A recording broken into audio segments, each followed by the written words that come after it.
Hey everybody, today is Monday, July 25th, 2022. Coming up on the show today, from the documentary Lucy and Desi, editor Robert A. Martinez. It is one of those things in documentary that happens. It seems like every film, you have to find creative solutions to your problems a lot of times if you want to make that scene happen. This can all change tomorrow. Please, let's not get bogged down in one part of the film. With the doc, you're figuring out as you go, and you got to be okay with that. You kind of know more than anyone, and there's a power in that you can build the story in ways that other people can't. Yes, all that and lots more on this edition of The Rough Cut.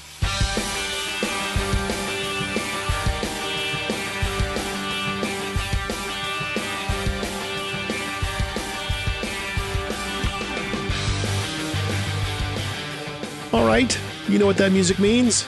It's time for the show to start. That's what I'm attempting to do right now, start the show. How am I doing so far? Maybe I should start by thanking you for checking out the podcast. That'd be good. Hopefully you're a subscriber or a follower or whatever they're calling it these days. But even if you're a casual, even sporadic listener, you know I appreciate you. If you have been following along, you know that last episode we discussed the Baz Luhrmann biopic Elvis. That was a lot of fun. You know, we had the picture editors and the sound designer on board. And that movie continues to hold strong at the box office, so good for them. So that was last week's show. What are we going to talk about this week? Well, since last week we talked about a film that chronicled the life of an industry icon from the 50s and 60s, I thought we'd do something a little different this week and talk about a film that chronicles the life of an industry icon from the 50s and 60s. It's the same, but it'll be different, trust me. First off, this week it's not a scripted biopic, it's a documentary. And it's not about the music industry, but the TV industry. And it's not just about one person, it's about two. And those two people would be Lucille Ball and Desi Arnaz, which is probably why the documentary is called Lucy and Desi. The editor of said documentary is our guest today, Robert A. Martinez.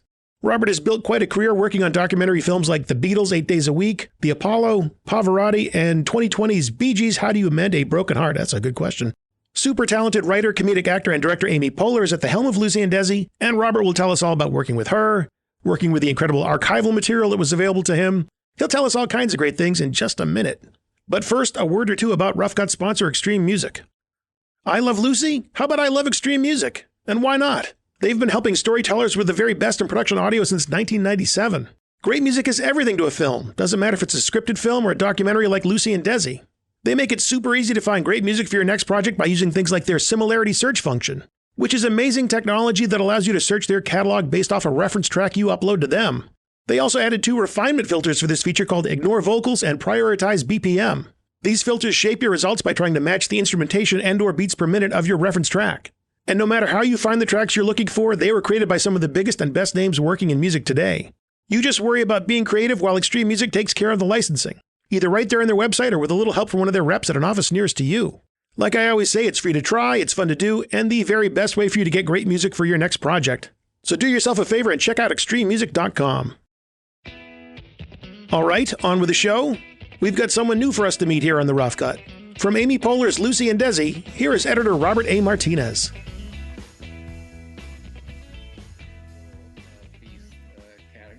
Well, I don't know that I wouldn't come right out and call documentary editors weird, but maybe. Speaking for myself, that's what Well, so when I watched the film, I noticed some familiar names in the credits. First was written and produced by Mark Monroe. Love that guy. And I thought, where do I know that name from, you know? And then I saw editor Paul Crowder's name in the credits later on, and it clicked. It's like, oh, those two frequently work together on projects. It wasn't that long ago, I don't think, that I interviewed Paul about a miniseries he did called UFO that was produced by J.J. Abrams. Mm-hmm. And we talked about Mark a little bit there. And so if you start talking about Mark Monroe and you start talking about Paul Crowder, you invariably get to the name Robert A. Martinez. Projects like the Bee Gees doc, the Beatles 8 Days a Week, the Pavarotti doc. So all of that must have had something to do with you being on Lucy and Desi. So why don't you fill in the details for me? Right. I started, it's like one step back with White Horse Pictures as well. They also had quite a big role in my career. So I started by actually jumping into White Horse Pictures on the Apollo documentary, and that I was supposed to be an assistant editor on that, and that changed directors and all this sorts of thing. And Beatles 8 Days a Week needed hands in post, and so I jumped in there, kind of jumped into the fire. They were around a rough cut stage. I think they had a rough cut done. I didn't know anybody, didn't know Paul, didn't know Mark. I don't even think I met Mark on that project because there was no reason for me to get involved in the story. But met Paul. Paul's been a big influence on me. He's kind of a documentary staple as far as editors go. I didn't know his work at that time. I researched quite a bit and learned kind of by example. And then eventually, once I got out of there, Beatles was a lot. It was, I mean, it's whenever you're working on a Beatles project, whenever they come up, it's a lot of responsibility. You know, you want to get it done right. And there's a lot of archival, obviously. So I moved from there back to the Apollo just to help. And they wanted a kind of sizzle done for some Grammys thing. And then they let me know, hey, we kind of want it like this. We kind of want it like the very simple stuff, like pretty much like a string out. And I did that. And in the background, I did what I wanted to do, what I thought was right. And I said, you know, this is what you asked for, but I think this is kind of what you want. And then that turned into actually cutting some internal stuff for White Horse Pictures, and turned into the Pavarotti opportunity, which was additional editor. They needed some hands there. That's when I got to start working directly with Mark and with Paul in an editorial headspace and actually doing some additional cuts. That was great. Got some more confidence from the White Horse Pictures team, and they proposed the idea of Bee Gees, which I co-edited with Derek Boonstra. And Bee Gees was an amazing experience. I mean, I'm never going to get to work with that music again. It's like impossible to clear that. It's so expensive. It's just that story of brotherhood and family story that I kind of learned that I gravitate towards that. And working with Mark again, he's been a kind of a constant throughout the films that I've worked on, and I've been very lucky to have that guidance. So if I can go nuts in the edit and do some crazy stuff, it can always kind of reel me back in and say, okay, well, here's the big picture. Here's where this doesn't exactly fit. It's cool, but it doesn't fit. You know, those sorts of things. He's amazing with structure, and he's just a cool person to work with in general.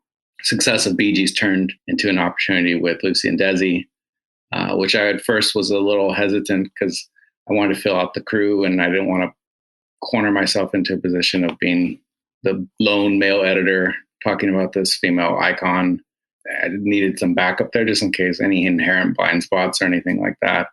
But they told me that Amy Poehler was going to direct, and you don't say no to an opportunity like that. So I'm really grateful for that opportunity. Well, I think within your answer there, you nailed the essence of editing, is not giving them what they asked for, but giving them what they want. Mm-hmm. You're no stranger to doing documentaries, and you've worked, as you said, with Paul Crowder and Mark Monroe, people that are really stalwarts of the documentary genre. Amy Poehler, you don't say no at Amy Poehler in this opportunity, but this is her first, she hasn't directed a ton, and this is her first documentary, I believe. Yeah. So how did the process of working with her differ, if at all, from the relationship an editor generally has with a director on a documentary? Yeah, I think Amy inherently has qualities that a documentary director needs, which is, first of all, she's obsessed with knowing people, what makes them tick, what's the why behind what they do. We had like constant conversations outside of just the timeline, talking about like, what would they do here? Like, what would she say here? What would he say there? And just kind of trying to peel the layers back to these people. Because that was one of the principles of the film, was that we want to get beyond the exterior, their legends, their geniuses, that sort of thing, and get to the people behind that. So that's one. And then she's also super agile with storytelling. Like, I think this is kind of an SNL thing or an improv thing, where it's like, we don't have coverage for that, or it doesn't fit into the story. She's like super quick to say, okay, like assess it and then say yes or no. Like, the direction is immediate. She doesn't get hung up or attached to something that doesn't make sense. And that's, for an editor, that's great, because I'm not going to edit something for a week and then we all kind of know that it doesn't really fit, and then we got to discard it later. She's ahead of all of us in that case. We often ascribe the honorary credit of writer to unscripted editors, because in many ways, you are writing the movie. Mm-hmm. But going back to Mark Monroe, what does an actual writer on a doc do, and how does the writer, if at all, collaborate with the editor on a doc? I think in a documentary sense, it does depend on the editor. It does depend on the editor. I think Mark is really kind of a Swiss Army in that way. If the editor needs line scripts, he's ready to do that. If we just need to have a discussion and make sure that we're going down the right road, it's the same thing. And it's been a mixture of that with Mark. I think for Bee Gees, it was less of that because we had 2 editors working that were able to kind of build the script, and we just needed maybe an outline or that sort of like beat sheet type thing and keep us on track. For Lucy, it was a mixture. I didn't really need that per se because I was working within the interviews and the archival to make that. But we brought in additional help to keep us on track, and he created line scripts for them and would create fully fleshed scenes for them so they could build that. And because they were coming in fresh, they weren't acclimated to the footage, they weren't acclimated to the story. So he really guided that along. And he was also in the room with Amy and I think most of the time, if not all the time during our sessions, to kind of be that forest through the trees kind of guy to keep the story like, okay, are we getting off track here? Are we too in the weeds? So I dealt with it in both ways with Mark. And I think he's just kind of multifaceted in that way. And he was also a producer on this one. So he was putting out fires over here and doing that sort of stuff. And he's a special kind of collaborator. Well, Robert, you said a couple of things that I really should follow up on before I move on to any questions I already had in mind. Going into this, doing documentaries is a big discovery process, but still going in, you probably have some ideas about what you want to hit on. Were there specific themes that Amy wanted to touch on, or were there things that you both discovered along the way that sort of changed what the film was originally meant to be? Yeah, I think the first one, which made it easy for me because of the vastness of the archival, is the story we're telling. Because you could tell the Lucy Desi story of multiple ways. You could do it just on I Have Lucy, just on their family, just on his career or hers. So she really keyed in on the love story between the 2 of them, which made it really clear what lens to view the archival through. So when I was looking at, say, just the I Love Lucy show, and we're looking for ways to integrate that footage into their story, we keyed into the wife and husband aspects of it and discarded some other stuff that's like super funny, but it doesn't have a place in the film. So stuff like that was really helpful. Like really big theme was the love story. And the other thing was, it's totally what you said, which is this thing is kind of building itself as you're working on the edit. You're discovering new footage all the time. People who we interview are suggesting other people to interview, and those people are like super interesting too. And you're like, oh shit, I have to talk to them. Like they totally fill this hole, or this is a new avenue. Side note, Amy did all the interviews too. She's a great interviewer and willing to go down avenues that are just steer clear of tangent. It's like it does, like she's willing to go to places with people when they kind of bring stuff up. If something comes up in the interview, it's like, let's go there. So unexpected stuff like that would get sort of mined during the interview. And also just kind of telling the truth of the people. I think you go into these things, you do as much research as you can, you do as much as you can in pre-production. But for Lucy and Desi specifically, there's been a lot of truth that's been imposed on them. Things that are, they want these people to be these certain things. Like for Lucy specifically, there's been a sort of a feminist narrative attached to her that is not really in agreement with the way that she operated, which is she took over the studio from Desi, ran it as the first female head of the studio. So a lot of people attach stuff to her because of that position, which is it's a legendary place, and it's first time it's happened. So they say, oh well, she must be trying to push a feminine narrative and get women ahead, and which she did by action. She never was a protester or anything like that. So a lot of this is listening to the people themselves, listening to Lucy say these sorts of things. She never wanted to run the studio. She didn't enjoy it. Her daughter echoed that. So a lot of it was abandoning whatever preconceived things that because we had a feminist narrative, because we thought, oh yeah, we've heard this before. This is really cool. This is important. And then to have that debunked, you gotta listen to that and you gotta adjust. And that right there is something else I wanted to touch on. And that was what you said about trepidation about being a male editor on this project. Mm. There's so much more of the personal feminine nature of Lucy that gets explored here. Mm-hmm. So I'd just like to know a little more about your concerns there, how they were overcome, and any other challenges you might have seen going into this project. Yeah. And just to kind of, because it is a very nuanced thing, specifically with the femininity of Lucy, because Lucy and Desi kind of swap gender roles in a way that was really progressive. You know, Desi was a very emotional, typically, stereotypically feminine traits. And Lucy was very pragmatic, stereotypical male traits. So I think that just to put a pin in the feminist discussion, she was a feminist in her own way, but not in the way that people want her to be. You know, she did stuff by example. She never needed to have a megaphone to do that.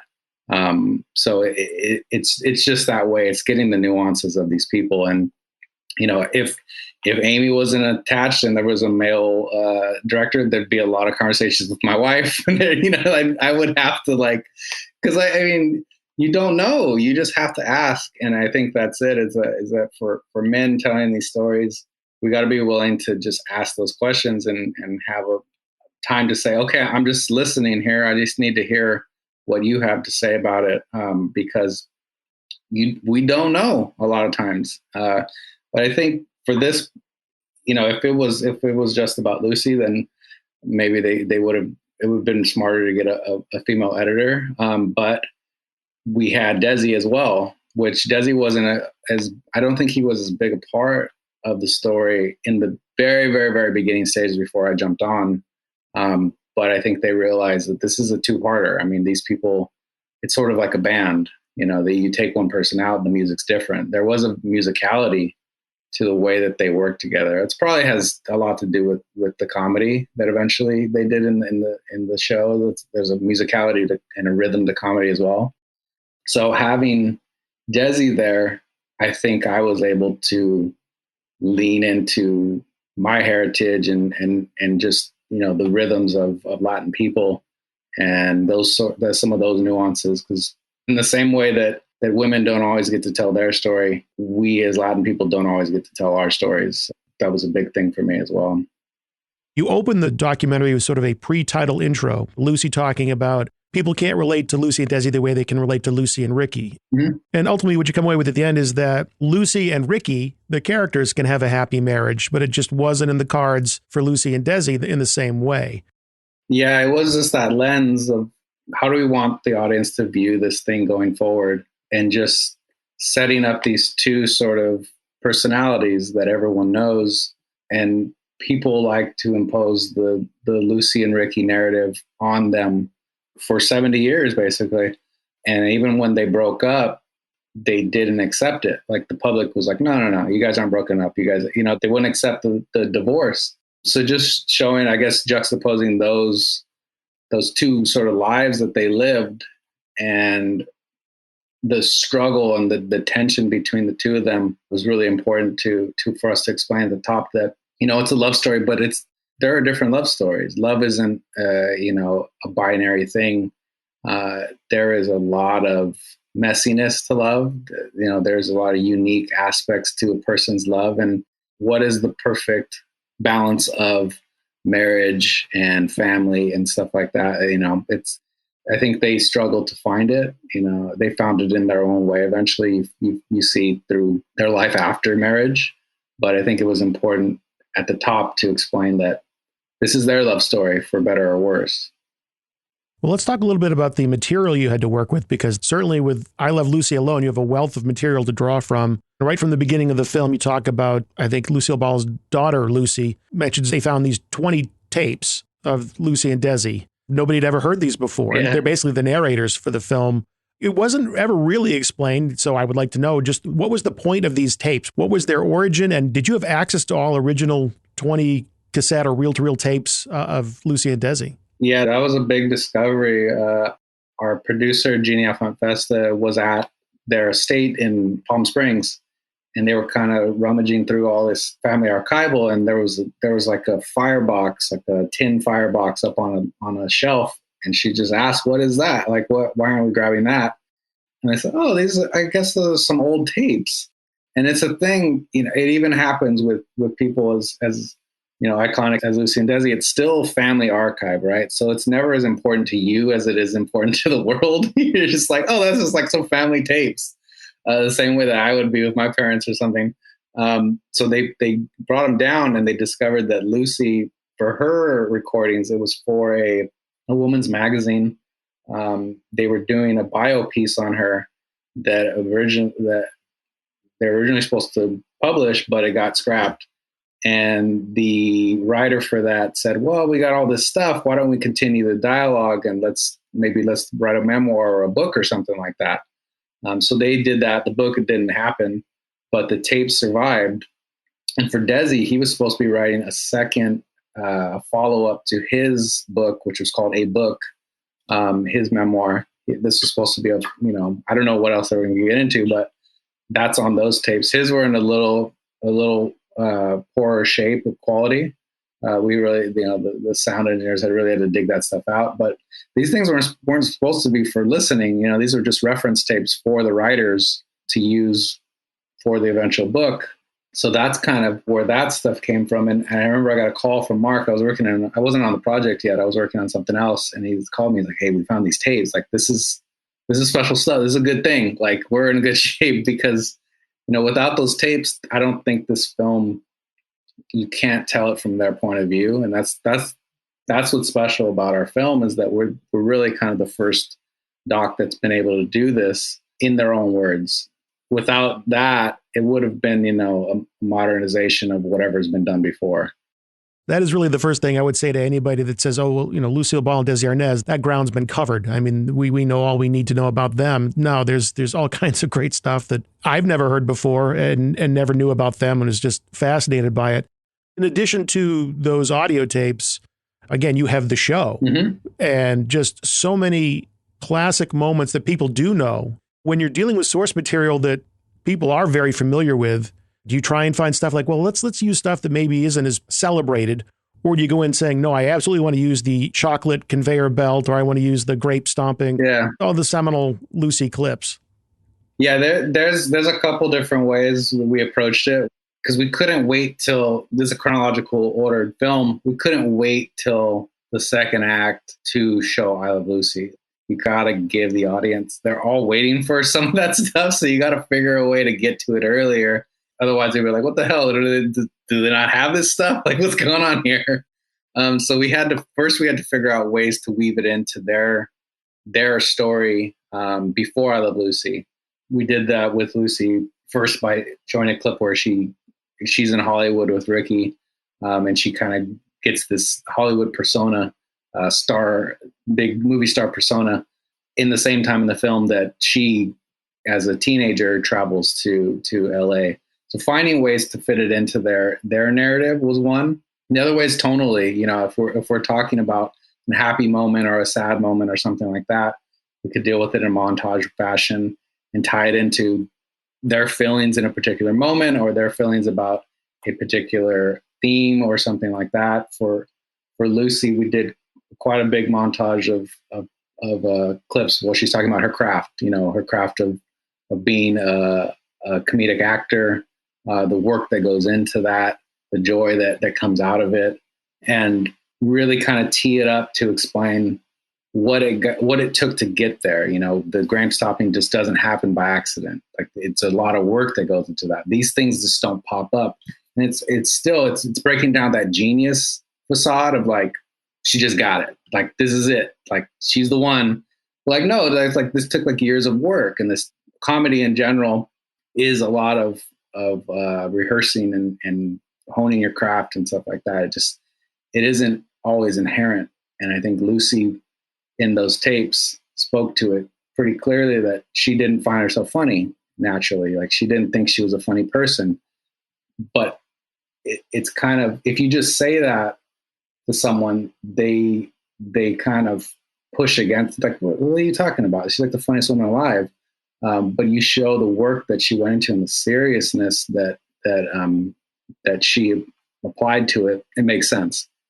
Desi was a complete opposite. And this is where the sort of their differing roles, this is the balance between the two, the yin yang type of thing. Like, they said, he would just say the lines and he would get them right away, but they never really get better. Like, he didn't work on it the way that she did.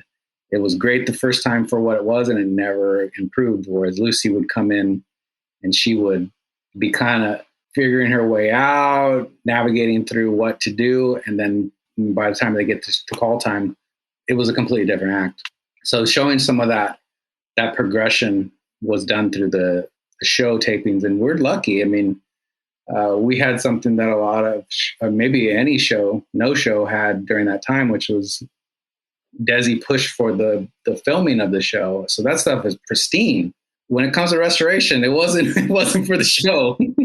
You look at the quality of this stuff, how it holds up. It's like, wow, this stuff looks brilliant. Yeah. And it's been, Blu-rayed and all that kind of stuff. So everything's been rescanned. And if they want to do another film in 2 years when it's 10K quality footage, they'll be able to rescan it and do that as well. So that's kind of, that's a real cheat code for us. Well, I mean, along those lines of using those Lucy clips, choosing when to title and credit those clips. Mm-hmm. Sometimes you did do like, this is from I Love Lucy, this episode. And then other times the clips were just dropped in. What was the rhyme or reason behind that? I mean, I think I'd asked Amy and I'd asked production, like, is it important for us to title this stuff, the lore behind it, and whether people want to go on a journey of discovery with people who haven't watched the show, because you can't assume that everyone's watched these shows. We're also bringing this to a new generation that maybe didn't see it, or an international audience that isn't familiar with the show. But there were times where it was distracting. So we didn't want to have people doing two different things at once and maybe distracted in that way. But I don't know, maybe I pushed for that more than anyone and it just stuck. And then, I'm not really sure, to be honest with you, but that was my intention, was like, if people wanted to go back and see the full episode or discover more about the show, because it's not the I Love Lucy movie. If they wanted more context there, we could leave a little breadcrumb for that. So something else you had to work with was, and you mentioned this already, the quote, talking heads, the interviews. Mm-hmm. So aside from the tapes with Lucy and Desi, aside from the I Love Lucy clips and archival stuff, you have interviews with Lucille Ball's daughter, Lucy, Bette Midler, Carol Burnett, Charo, Norman Lear, among others. In terms of story structure, I'm always curious with these documentaries, if you look at the talking heads as, well, these are my foundational pieces, because I'm getting a lot of the context sound bites from them, mm-hmm. and then I build around that. How did you approach using those? They were building blocks in some senses, and it was also a discovery too. They said a lot of things that fell outside of our outline, our story outline, and we built things that either fit into the overall story or were great, and we cut them out. But I think the main building block was the tapes. The tapes were the main foundation, because as much as we can get them talking and telling their own story, we did. And then everything else was either context or glue for a larger discussion. Because we had this discussion early with Amy and the production, we weren't going to go to this extreme, but we talked about films like Senna and Maradona and those sorts of films. It's all, in this sort of microcosm with the person's voice. It's all very first person. And Mark brought up this first, was that, that's great, but we have to figure out what film we want to make, because when you do that, you can't branch out to these larger topics or larger themes unless the character goes there. So if you have an academic type, like we had with Laura Lepaca, who's in our film, and Journey Gunderson, they run the museums and the National Comedy Center. You can go broad and you can talk about these big overarching themes or big topics. And if we stay with Lucy and Desi's voice only, then they're only going to be talking about what they know or what they experienced. So there's a combination there. I think they anchor their life and their story, and our talking heads interviews anchor a lot of these bigger themes, where we can get outside of the characters and we can talk about what it means to be a physical comic, what it means to work in Hollywood in the 20s and 30s and have to buck against the mansplaining and those sorts of things. So there was, it goes into a couple different pots as far as foundational type stuff. Amy certainly would have been a voice I would have wanted to have heard from. Yeah. Were there any discussions at any point about Amy being in the film? There were discussions about her not being in the film. I think she was very clear that she wanted to impose her vision for the film outside as a director and not as a subject. You got to ask her about that. You'll do another rough cut for Amy Poehler. You'd have to ask her specifically. I mean, we could create our own sort of theory on why that happened, but it felt like she had no reason to if she didn't want to, because we definitely had the material to make it Lucy Desi specific. If I had to say one thing, one of our approaches was to have anybody we interviewed had a real connection to Lucy and Desi, like physical if possible, like in, they met them or they actually worked with them or something like that. So maybe it was a degree of separation too far for her. A big part of any film is organization, and managing this huge amount of material to work with is such a major challenge. Just give me some basic ideas of how you took all this material and got your arms around it. Yeah, a lot of transcriptions. I mean, we cut this on Avid. I'm sure that's why I'm here. But not exclusively, but it helps. But the script synced aspect of Avid was a real lifesaver, and it has been, my entire editing career. And it's something I picked up with Paul and Mark, was just to be able to word search these things quickly in the software and not have to go to 10 different software programs. That was a big thing, especially in the sessions with Amy and Mark. I could go on thesaurus.com or find some kind of synonym for a word that we're looking for, because a lot of this is Frankenbiting type stuff, and they step on their own words. How can we find another word here to finish the sentence? So that was a big part of the script organization. And then with the archival and the visual sort of language, we had a tight but tough team of post assistants and AEs and stuff like that. And Naya Youssef was our assistant editor, and she did some additional editing as well. But she had a jump start on me. We were talking just in generalities about, like, how do you like to have stuff organized? We'd have stuff in a couple different places, whether it was like a character thing or a theme. Once we figure out some themes, it'd be a theme bucket. And I don't like to organize for the sake of organizing. I think we get it in one place, and that's good. And it's another Avid thing. I'm not getting paid or anything, but hopefully you are. Yeah, well, moving on. But the metadata within Avid is super strong. Being able to log things and find them through advanced searches and stuff like that. We were able to hone in on some keywords for our production in particular, that if we wanted to find something, we can go to certain keywords that we've embedded in the metadata, which was kind of invaluable because it's a beast. I mean, we have not only their home archive, not only whatever Getty has or whatever third party has, we have I Love Lucy, which is 20 plus episodes for 5 to 6 seasons. We have every subsequent show after that. We have movies, because she had a whole movie career before that. Same thing for Desi. Desi had a bunch of movies. So it's kind of, try not to look at all of it at once, because it'll make your head spin. But I don't know any better, honestly. I've only worked on archival heavy docs with Beatles, Bee Gees, Pavarotti. So I don't, I'm part of that world, and I feel comfortable operating in it, because you try to get the best of the best, but people don't know. I mean, like, there's going to be another Lucy and Desi doc that happens in, 5 years or whatever, and a whole new trough of archive is going to surface because people saw this one and said, well, I got some stuff in the attic. I got this Lucy stuff. And it's a cyclical thing that's been happening with docs, is that things surface because people didn't know the value of it, at least in, like, in an emotional storytelling way, not in a monetary way. But the importance of that material gains new life every time we do these projects. Well, emotional storytelling has a lot to do with not just so much what is spoken, but what is seen. You talking about using script sync, which is great, yeah, but it's really about what people are saying. So much of the beauty of your film is these moments that you steal from I Love Lucy to support what's being said. So you're talking about the dissolution of their marriage. You actually took, I think it was a shot from when she lets Ricky know he's going to be a father in the show. You steal that shot later on, just talking about reflecting back on their marriage that didn't work. Yeah. So that's something you can't script sync. I mean, you can, it's kind of cumbersome, but your method for organizing just looks, moments, things like that. Yeah, we'd have select sequences for just like cry face type stuff. Like, give me like all Lucy cry face, all Ricky emotionals type stuff.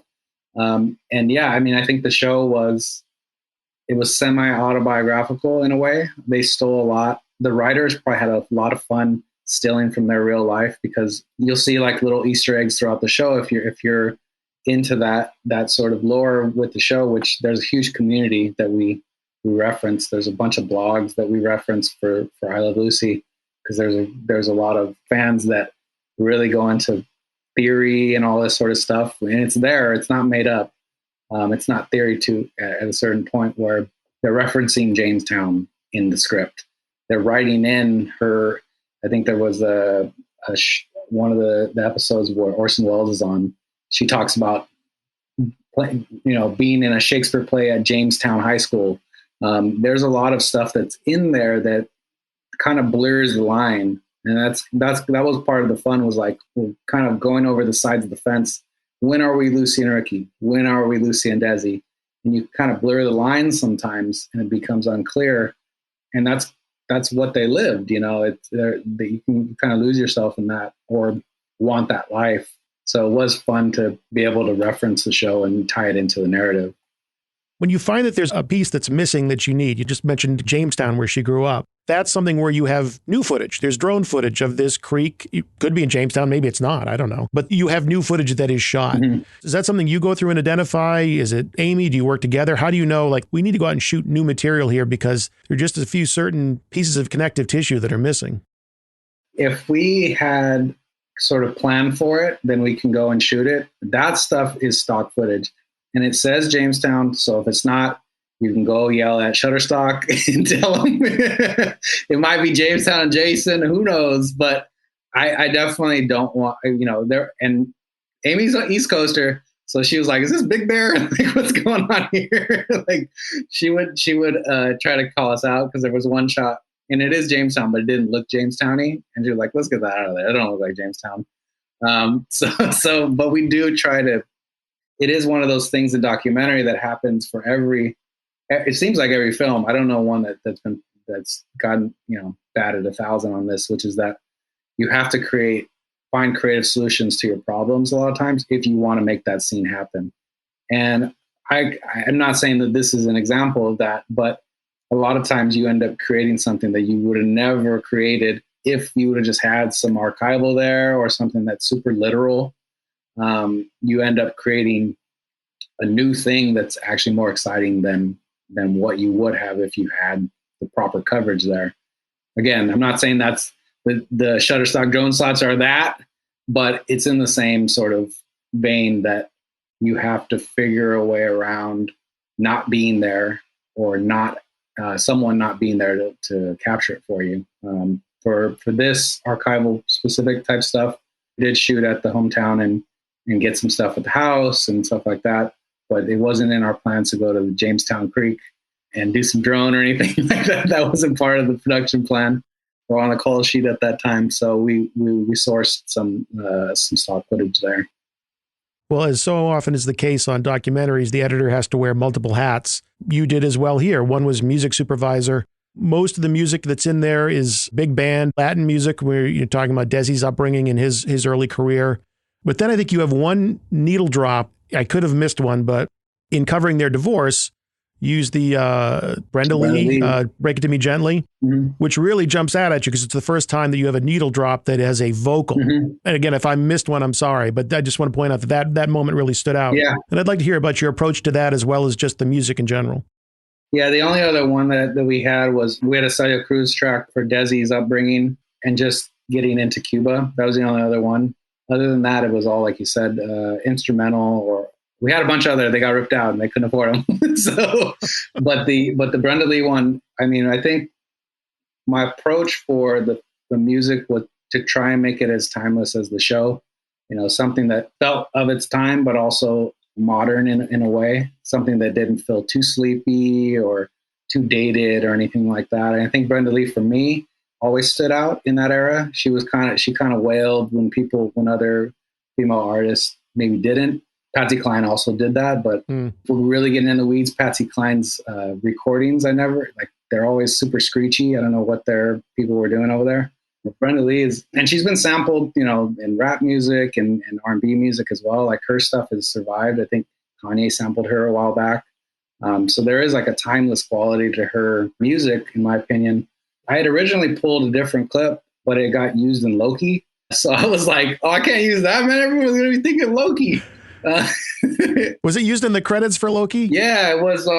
Yeah, I think I know the one you're talking about. I'll have to look that up. I can't remember. But yeah, I was watching Loki with my wife, and she didn't know that I was going through this. I was like, wow, Loki. But I think it worked out, because what I was looking for there was like, what's a song that like would signify like America going through a divorce? What would it sound like if America went through a divorce? And that's a very Americana type of feeling song, but it's also super heartbreaking. And they don't want to break it up. It's kind of they have to. It's a begrudging kind of split. And it just, everybody keyed in on it, and there was no real discussion about it. It just kind of, everybody agreed with it. So. Well, the way you did it, it almost made it feel like a set piece. Yeah. It's almost like an emotional car chase. Yeah. So another hat that you wore was additional graphics and compositing. You're animating things, letters, telegrams, photos, you this yellow highlighter effect over certain pieces of text you want to point out. So just tell me a little bit about the graphics and compositing aspect of what you did. And if you want to use that Brenda Lee thing again, the divorce as your set piece, so to speak, that's fine. But just your overall approach to graphics and effects. I can't even remember what I did. It's become kind of this minutia. But we had a great graphics team that came on later, which is Design Syndicate. They were a godsend for us because, we had a bunch of stuff and this is what happens in a lot of docs, and it's up to budget and all that. And it's very last minute with graphics for a lot of the projects I've been on, is that some of the stuff that you didn't intend to stay eventually stays, and then you get a credit for that stuff staying.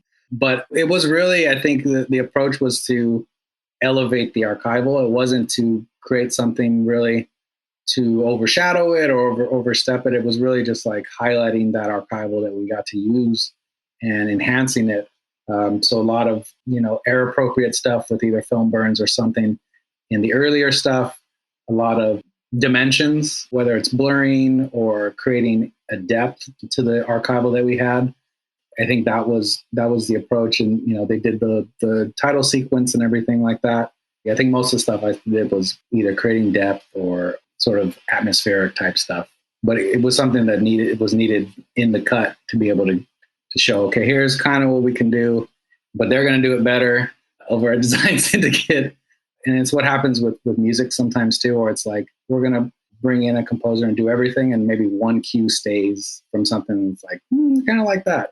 I think people will get attached to things in the offline cut, and it's not about good or better. It's just a kind of an attachment to certain things. There are times where a scripted editor, every 4 or 5 films or so might do a documentary, or when they were starting out might have done a documentary. But more often than not, nobody dabbles in documentary. It's kind of what they do. And that certainly seems to be what you do. And I'd like to know, I think you hinted at this earlier. Maybe we were rolling at that point. Maybe we weren't, but you mentioned the word control.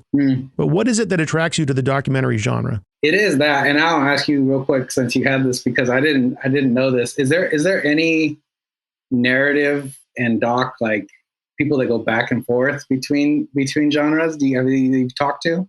I've talked to editors that for the most part do scripted, but have done documentaries every now and then. But generally, when you talk to a documentary editor, they are documentary editors. That is what I do. Yeah. And there's got to be something about that genre, that style, that whatever you want to call it, that attracts editors to it. I can only speak for myself, but there's a level of control in the construction of the story. Maybe your writer is the only other one that knows as much as you as far as the material that you're working with. As far as interviews, they definitely don't know as much that exists in the verite or stuff like that. So you kind of know more than anyone, and there's a power in that you can build the story in ways that other people can't. And you don't have that control in a narrative film. A lot of it is planned out. Nearly all of it is planned out when you go into one of these other narrative type of productions. But with a doc, you're figuring out as you go.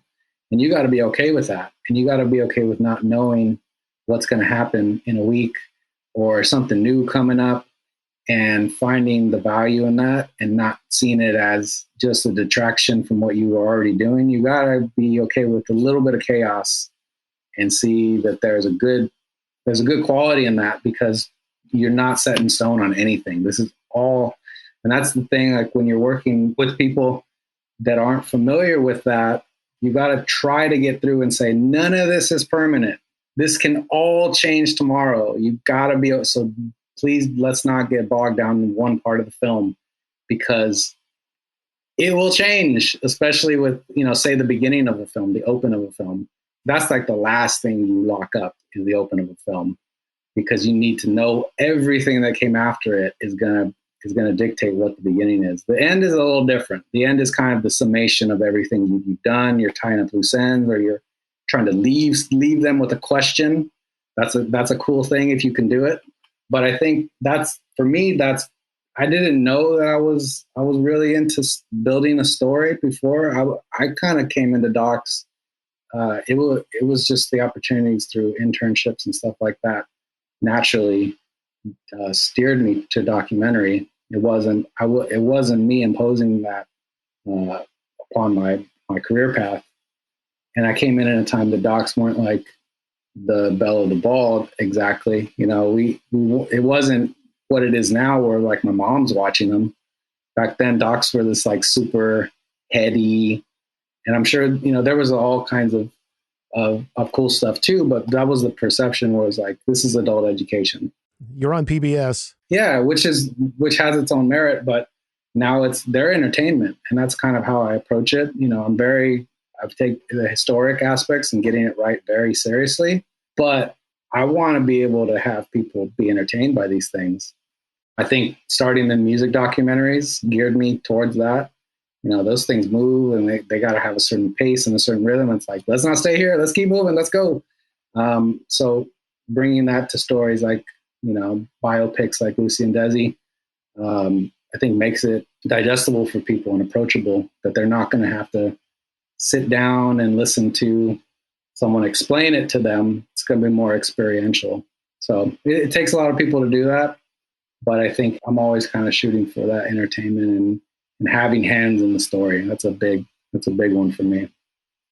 Well, there's a couple of clips in the film that feature the Emmys. Yeah. I Love Lucy winning Best Sitcom in 1954. And then many years later, you see Lucy getting an Emmy, and she says, I have one or two of these, and they mean a lot because it's given by all of you, members of the industry.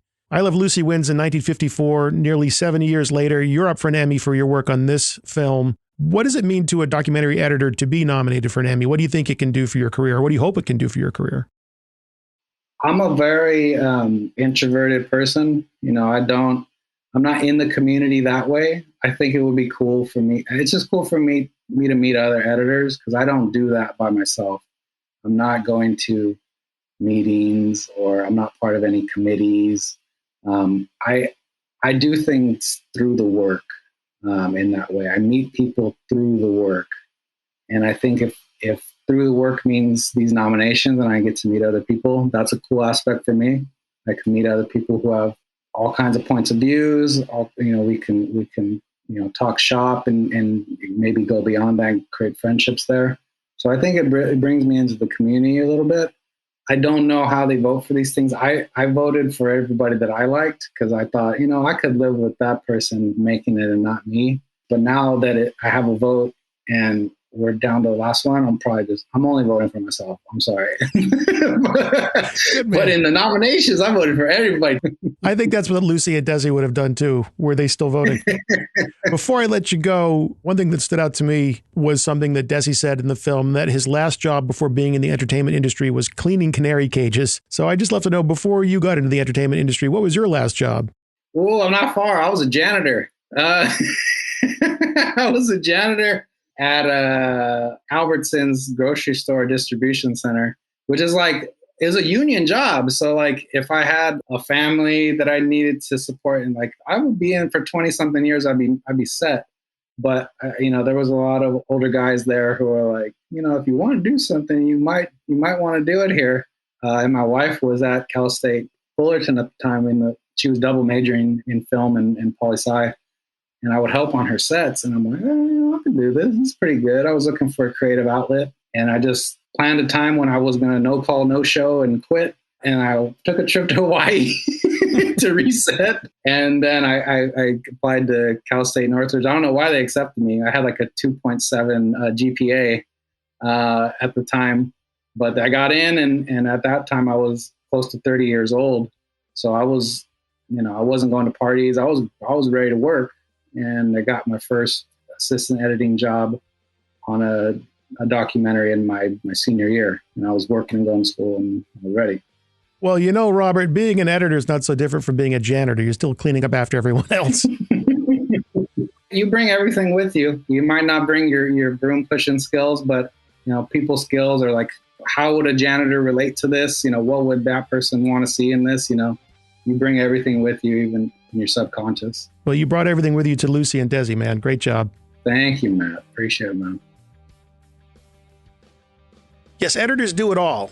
They're the ones everyone looks to solve the big problems, to make the best moments better, to make the story move, and at the same time move the audience. And Robert did all those things for Lucy and Desi.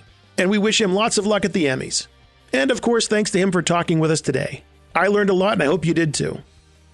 Now, you heard Robert's completely unpaid endorsement of Avid Media Composer and its unparalleled script sync technology. You should give it a try too. And maybe you've already tried it, or you're trying it now. Either way, make sure you are up on all the latest features it has to offer. The best way to do that is to check out the Media Composer page on avid.com. I will put a link in the show notes that will take you right there, because that's what friends do. Friends also stay in touch, so I hope you, my friend, come back again next week. And in the meantime, subscribe or follow the podcast, subscribe to the YouTube channel, all that stuff. You get to work on that, and I'll get to work on another episode. Until next time, this is Matt Fury thanking you for joining me right here on The Rough Cut.